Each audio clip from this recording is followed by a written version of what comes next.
Welcome to Donmar TV News Channel. Nilinaw po ni Pangulong Rodrigo Duterte na biro lamang ang pangako niya noong 2016 na sumakay sa isang jet ski papunta sa Spratly Islands upang itanim ang bandila ng Pilipinas doon. Sinabi po ng Pangulo na bumili siya ng piyesa ng second-hand jet ski, ngunit hanggang ngayon ay hindi pa ito dumarating. Let us end this with an explanation itong jet ski brouhaha. Alam mo, panahon ng kampanya yon. Hindi siguro sanay itong mga na style ko sa kampanya. Pati yung bunganga ko ngayon. Nagyabang ako na pupunta ako sa Spratly. Magdalaga ako ng flag, sakay ako ng jet ski. Nagplano ako niyan. Bumili ako ng jet ski, ang kaya ko second hand lang. So nag-order ako ng pisa, hanggang ngayon, hindi pa dumating since then. Walang dumating, wala akong magawa. Ngayon, Secretary Lorenzana, may I ask you, how far is this Spratly from the beach of Palawan? Tingin mo, ilang kilometers yan? Mr. President, yung ating isla doon, ang tawag natin ay Pag-asa, ay mula Palawan, siguro mga 150 kilometers? Nautical miles. Hindi nautical miles. No. So malayo po yun, Mr. President. So ganun, when I was plotting, nagpa-plot ako kung saan ako magdaan.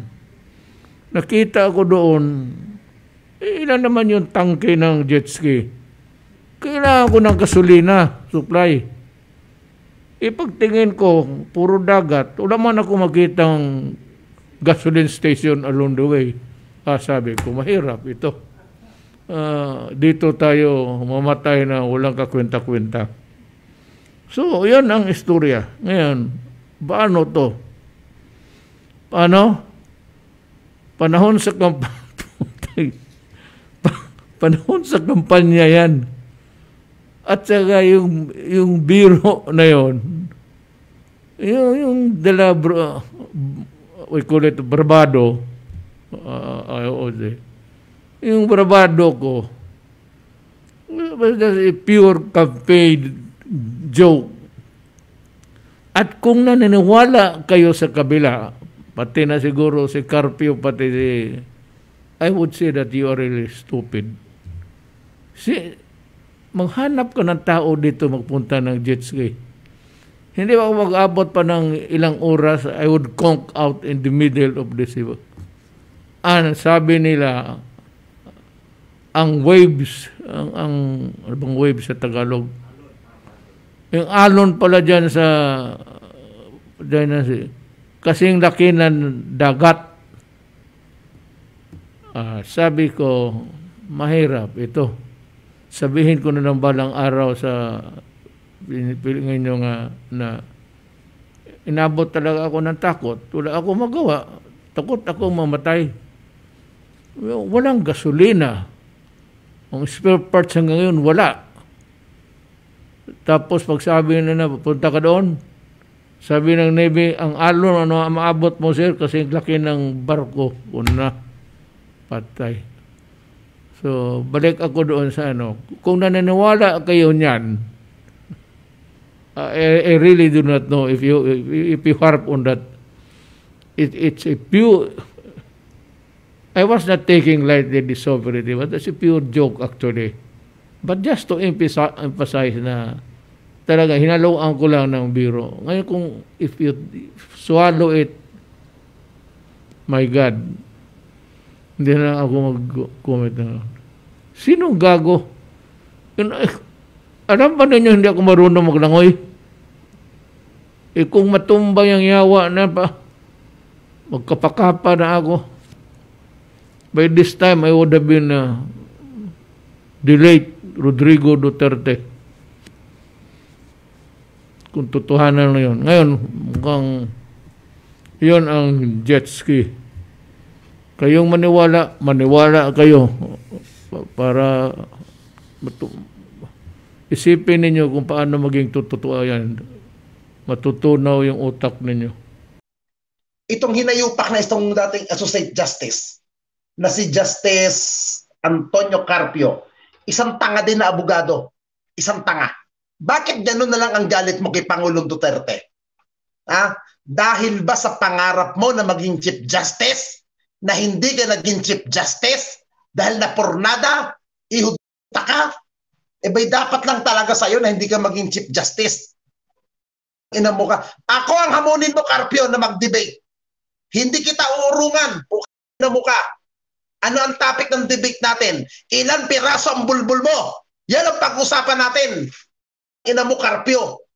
Kung ilan ang bulbul mo at ang biguti sa loob ng ilong mo, yan ang pagdebatihan natin. Ina mo ka. Wala ka na. Alam niyo, sa totoo lang mga kababayan, ang pinakabilib ako sa oposisyon, isang oposisyon lang ang talagang hinangaan ko. Magaling mag-debate. Magaling mag-debate. Alam niyo kung sino? Si Jim Jacol. Si Jim Paredes ang pinakamagaling na magdebate. Kita niyo naman, magdebate si Jim Jacol. Talagang labas dila pa, di ba? Ganyan makipagdebate si Jim Jacol. Talagang mahusay makipag-debate ang inang yan. Yan ang hinangaan ko si Jim Paredes. Kung paano makipag-debate. Sa ibang mga kupal, ay, naku po, Diyos ko yung mahabagin. Wala akong kaamor-amor dyan sa mga inang yan. Sa ibang mga oposisyon, wala. Kung ikaw anti-administration ka, gusto mong mag-usap tayo, umakyat ang anti-administration, kahit mag-debate tayo, tatayuan ko pro-administration ako, sa antay kayo. Kung sinong anti-administration dyan, pwede pong umakyat. Meron pong hagdanan po dyan. Sa mga kababayan natin, bakit gusto nyo si Pangulong Duterte? Believe ba kayo sa administrasyon ni Pangulong Duterte? Daman nyo ba ang tunay na pagkalinga ng administrasyon na to? Na niyuyurakan, sinisira ng mga oposisyon. Ano po, believe po ba kayo sa pagpapatakbo ni Pangulong Duterte? Ngayon, kung believe na ka naman at ikaw ay may paghanga sa administrasyon ni Pangulong Duterte at may komento ka sa ating Pangulo at ikaw ay sumusuporta sa kanya, abay mag-usap tayo. Kung ikaw naman ay anti-government ka, mag-usap din tayo. Mag-usap tayo. Ha?